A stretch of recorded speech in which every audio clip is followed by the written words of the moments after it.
Black Mirror is finally back, and this time it brought so many different emotions, conversations, discussions, and debates than ever before. So I binged all 6 episodes, right? As I know you did too, but I bet we probably got something different from it. So in this video, I'm going to rate every episode, or I'm at least going to try to, and talk about what I liked, disliked, hated, and loved about each episode. As always, do not at me unless you somehow got a digital clone with better opinions than me. All right, now let's get into it. So the bottom of the list for me, Bête Noire. Here's the thing, amazing potential, crazy potential. It's this whole episode is kind of this slow burn psychological thriller. You have your corporate tension, glitchy memories, paranoia vibes. It's that Black Mirror formula we've all come to expect, right? So let's talk about the episode for a second. So we follow Maria. She's this top tier food researcher, killing it in the game right now.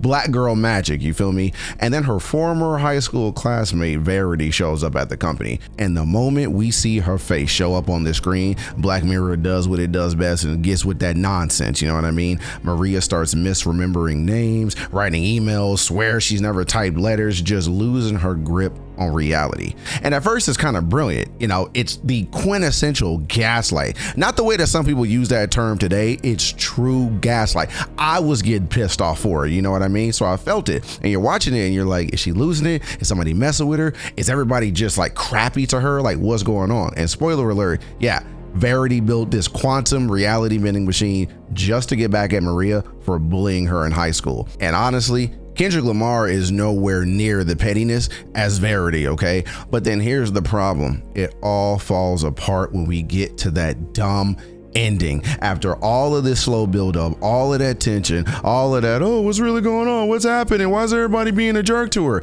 The final few minutes just tank this episode, man. Like, Maria kills Verity, right? Grabs the quantum controller and then hits us with the, I'm the empress of the universe, rah, rah, rah, rah. And I'm like, bro, am I watching Marvel or am I watching Black Mirror? You understand what I'm saying? And then listen, I got what they were going for, right? Because everybody online with their think pieces and their pretentiousness about it, she's going for revenge and power, and it's a cyclical, process, and the cycles are repeating. Okay, I get all that, but visually it's just goofy. It's so goofy. And I said this to somebody earlier, right? Like, imagine Gone Girl, right? All my Gone Girl fans, that book is amazing, and then the ending just tanks it for me. So, but let me just be clear. The performances were solid. Like, the acting in this, they're both killing the game. And honestly, if the ending didn't go the route that it was going, this actually might have landed way higher on the list. But as it stands, yeah, Bête Noire is number 6. It's a quintessential Black Mirror episode with some great moves, some great potential, some great energy.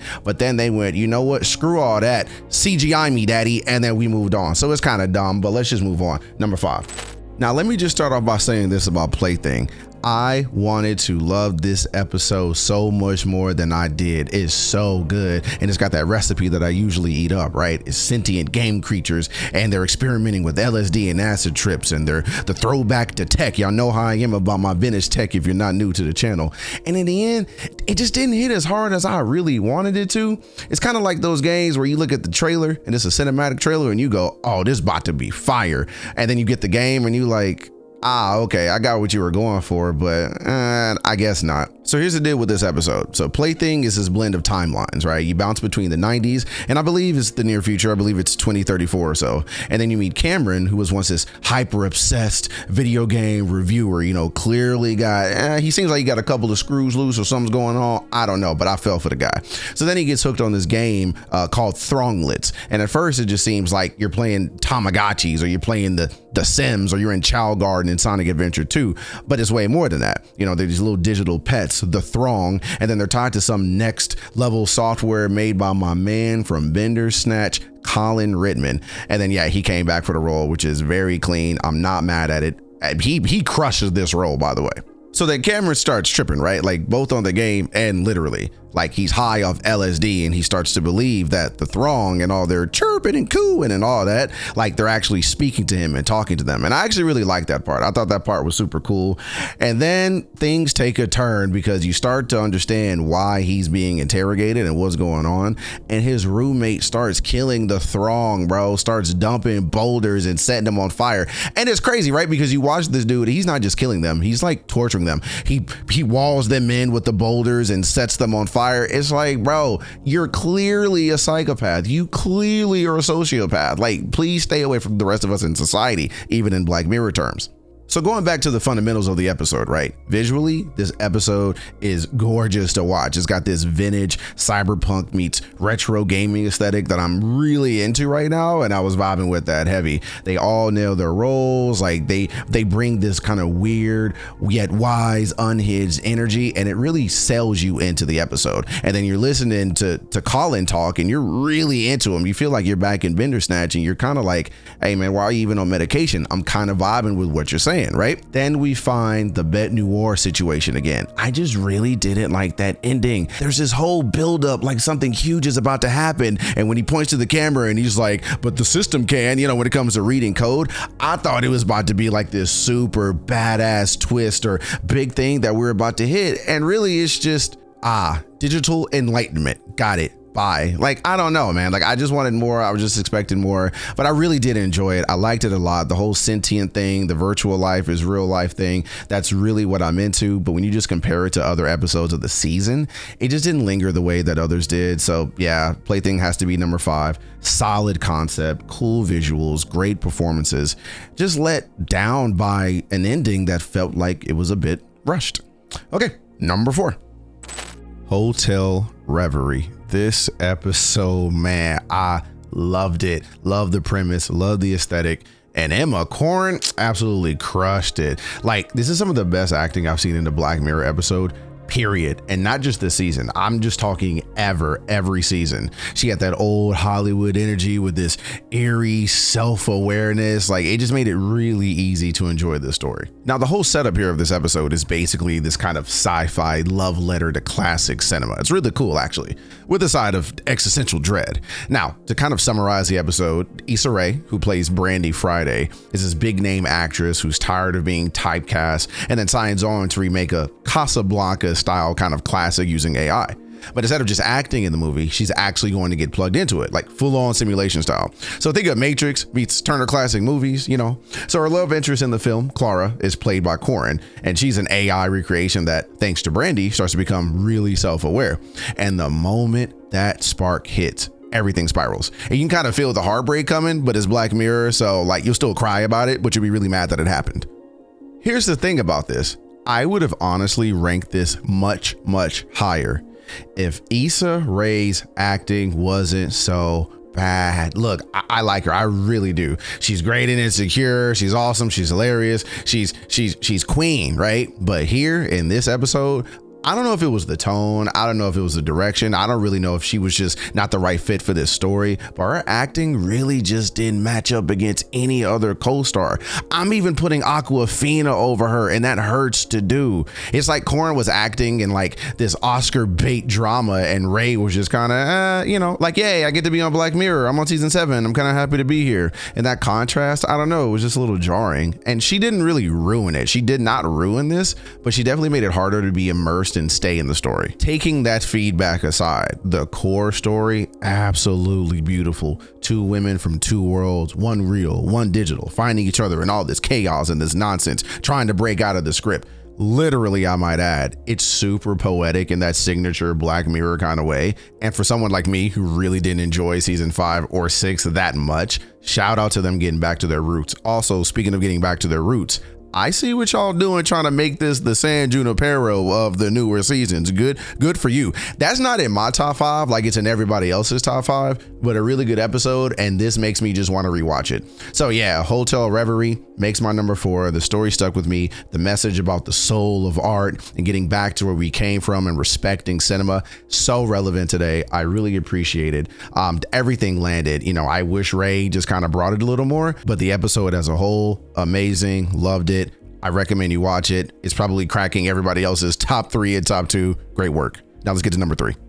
At number 3, we've got Eulogy. And let me tell you right now, this episode wrecked me. I cried. And I'm not talking like teared up some. I was done. Okay. Paul Giamatti, that man acted as well as anybody could act. He gave us a one-man emotional symphony, and I was absolutely here for it. But let's talk about the premise for a second. So you can step inside of your old photos, right? Like literally into a memory of your photos, walk around in it, and then relive it from the inside. And at first it sounds like one of those Black Mirror ideas that could kind of be a little gimmicky. Nope, they take that tech and go straight to the jugular of your heart in this one. So Giamatti plays Philip, this bitter, kind of lonely guy who gets asked by a company called Eulogy to help build this immersive memorial for his ex-girlfriend, Carol, who had just died. And he's not exactly thrilled about it, right? Like they didn't end on good terms and we don't know much about that yet, but he agrees to do it anyway.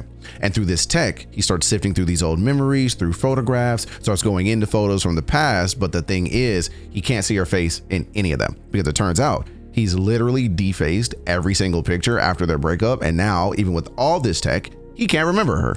What follows after that is this kind of quiet unraveling of regret. You know, he's guided through these memories by a digital assistant who, twist, turns out to be Carol's daughter. And the deeper he goes, the more he realizes a story that he's been telling himself all these years might not actually be the whole truth. Like Carol didn't just walk out. She was pregnant from a messy affair, yes, but she had wanted to stay with him. And he never knew that because he never opened the letter that she left behind. That single moment of super annoying stubbornness, of anger, it rewrote the whole trajectory of his life. And when he finally does remember her face at the funeral, as her daughter plays this cello piece, which is the cello that Carol had left behind, we all felt that, you know? It was like the tech didn't just bring back his memory, it brought back his humanity. And that's one of the themes of Black Mirror, is not letting tech forget that at the end of the day, you are human, go have human experiences. But what really stood out to me in Eulogy is that it doesn't go full Black Mirror doom spiral that we're all kind of used to. You know, I got Hang the DJ, San Junipero vibes. And it's one of the best performances of this entire season and all of Black Mirror. Like Giamatti just carries every single frame, every scene, every episode. The man's shoulders have to hurt from carrying the weight of this episode, and you feel it. So yeah, man, like Eulogy hits number 3. It was emotionally devastating in the very best way. It was a very, very, very well executed episode, and this is quintessential Black Mirror done right. A complete standout. Now let's get to number 2. Coming in at number 2 is the episode that emotionally wrecked me and left me sitting there in silence after the credits. Common People. Now listen, this episode right here punched me in the chest with such intensity. I'm still processing it. It's one of the best openers to a Black Mirror season ever, hands down, no question. We're talking about a painfully real, painfully plausible dystopia. So this episode follows Mike and Amanda, and they're this totally grounded, totally believable couple. The chemistry was great, just trying to survive life and maybe just expand their family. And then suddenly Amanda collapses. So medical emergency, right? Turns out she has an inoperable brain tumor. And here's where it gets all too Black Mirror. A company called Rivermind steps in and they offer a solution. They can save her brain, keep her alive, but it's all run by a subscription model. $300 a month to maintain her consciousness in this kind of AI supported coma. And at first it seems like a miracle, right? Like everybody's excited. It's great. It's a lifeline. But quickly, and I mean very quickly, it evolves into that Black Mirror horror show. Because the upgrades start, ads start spewing out of Amanda's mouth, confused, fragmented speech. It doesn't make sense. Her personality starts glitching. But do you want her to stop glitching? Well, that's a Rivermind Plus feature. You want her lucid for a birthday dinner? Well, that's premium care. It's all capitalism in horror, and it's so clever. Tech as control, and survival is a pay-to-play feature. And it's not even subtle about the point it's trying to make, right? But that is the point. It's Netflix dragging itself, but also slamming the entire ecosystem that we're living in, where everything is tiered, everything is priced, and nothing is sacred, not even life. So it takes this satirical premise and grounds it in something way too familiar: the quiet, devastating helplessness of being poor in a system built for the rich. Chris O'Dowd, by the way, acted his soul out. Every scene was loaded with love, guilt, desperation. Like, you really believe this dude is going through it. You can feel his panic when the money dries up, his heartbreak when Amanda flickers between versions of herself like a broken app. And Rashida Jones is holding her own too, okay? Even when she's not fully herself. Their chemistry felt real, it was raw, and it's just worn down by time and circumstance. Exactly how anyone would feel.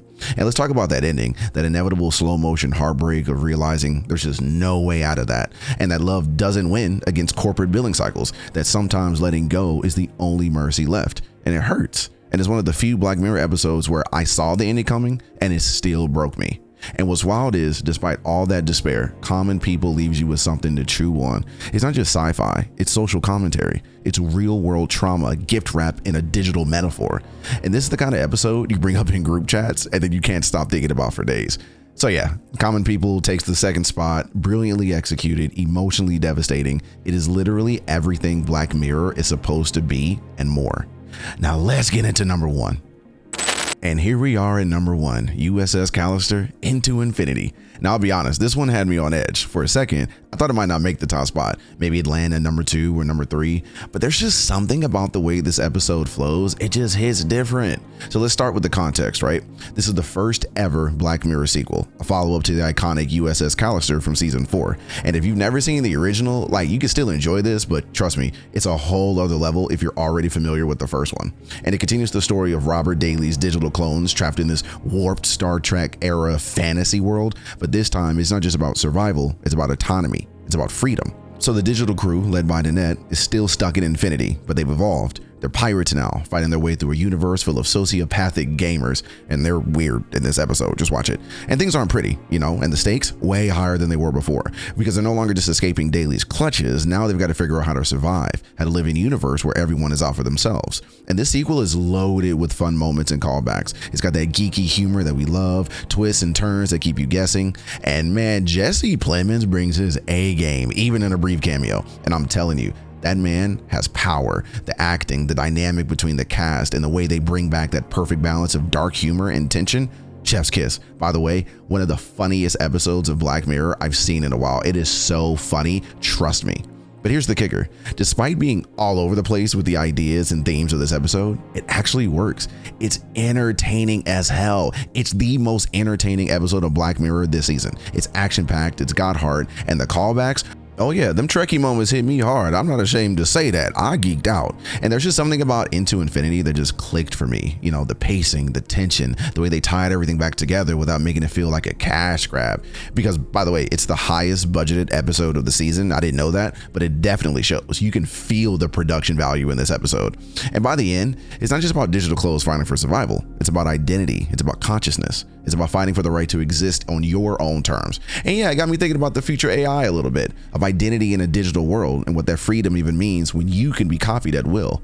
It's the funniest episode of the season, the most entertaining. As a Trekkie myself, I was hooked. And the fact that it wraps up all those loose threads from the original episode while still giving us fresh new conflicts, masterclass Black Mirror. So yeah, I know there might be some debate as to the best episode this season. I know a lot of people think it should be Common People. I know a lot of people think it should be Eulogy, but it's just something about the way they shot this, the humor, the hilarity, the entertainment, the action, the plot, the story, everything just worked. It's got everything you need for a perfect Black Mirror experience, and that is why it takes my top spot.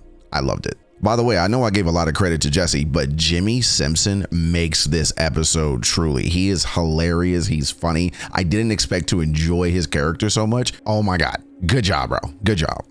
And there you have it. Every episode of Black Mirror season 7 ranked by my personal tastes. And you know, this season reminded me why Black Mirror still hits so differently. Whether it's grief, regret, class divides, or digital afterlives, we're all just trying to make sense of the future, right? If any of this stuck with you, let me know in the comments. I'd love to have a conversation. I'd love to talk with you. What did you agree with? What did you disagree with? But whatever you felt, I appreciate you being here. And until next time, peace.